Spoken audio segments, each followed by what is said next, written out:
Hey everyone, Drew Morgan, mental performance coach here. Really appreciate you coming and checking out this video. In this video, I go through a handout that you can access through a link in the description of this video. So please be sure to download the workbook before you watch this video. And then in that workbook, you'll find the handout that we go through. But in this video, really the theme of it is all about how to perform better under pressure by maintaining perspective. So I hope you enjoy it. I hope it helps you. Be sure to follow me on Instagram, subscribe to my YouTube channel, and give me a shout via email or on my Instagram and let me know how it worked for you. I want you to think about your performance, what matters to you right now, whether it's coaching or playing music or whatever it is. And I want you to think about first on the x-axis, so on the bottom axis, start with the age that you started this endeavor, this performance, and then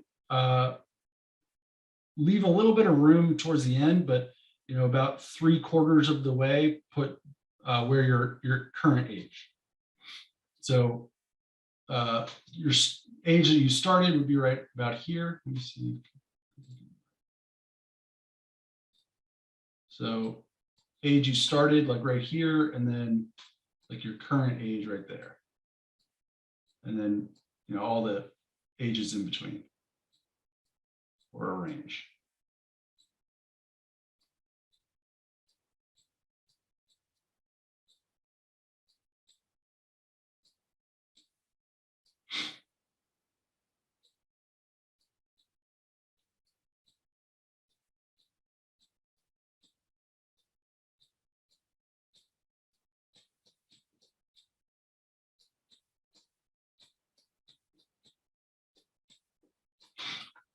Then on the y-axis, I want you to think about either some sort of metric or it could just be beginner to expert, but I want you to kind of give a range for the ability level. So down here would be, what would represent like someone that would just starting out in what you were doing. And then I want you to think about what your goal is in like maybe an outcome related goal to where you want to be in the near future, and write down that ability level next to your goal. So again, it might be subjective. It might just be like amazing to terrible, or it might be some particular metric that you can use. It doesn't really matter, but just kind of want you to give a range of ability from someone that was just starting out to whatever your goal is. And then maybe some things in between. Then once you have that, I want you to plot each age. So age when you started, what was your ability level? And then, second year, third year, up to your current age.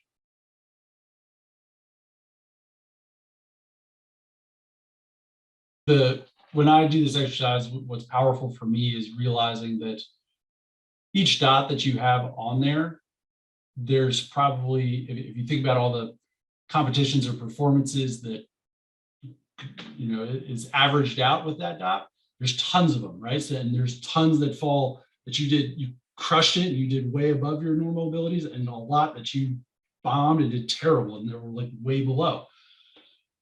So one given performance doesn't dictate your ability levels or where you're headed. And so remembering the overall trend, and that's what we're going for, it can kind of help reduce some of that pressure and need to feel like you need to be perfect, because the goal is not to be perfect, it is to improve.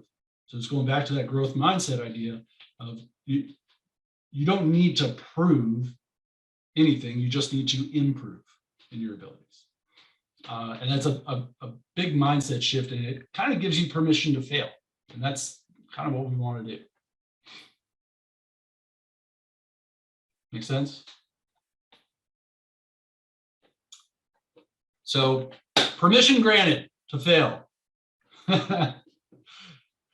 It's really easy to talk about. I'm really good at talking about it, but applying it to myself, not so much. It can be difficult.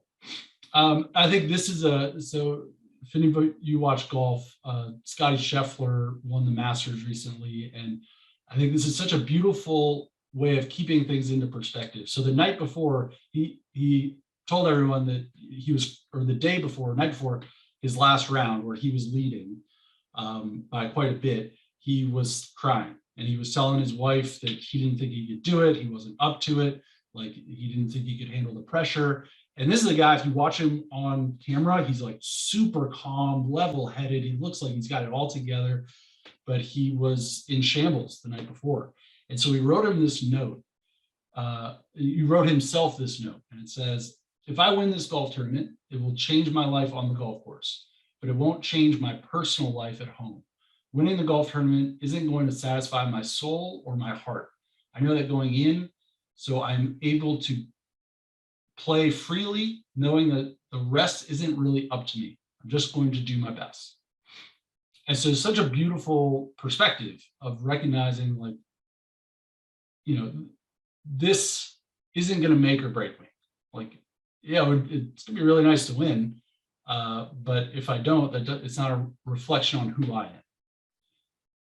And so some things to remember kind of based on that is, you are not what you do. You are not your sport. You are not your performance. So you are a combination of your qualities, your strengths, your values, and many other things. And those are what makes you amazing, not your performance, not how well you do. You are exactly where you need to be. What just happened, if you had a failure or you had a big success, is nothing more than one little dot on that graph. And it's all about the process and all about the trend. So you are exactly where you need to be. And then lastly is, like, find the joy. Find the joy in this process. In the moments of stress and anxiety, what can you recognize that you can be grateful for? Maybe it's somebody that is, supporting you.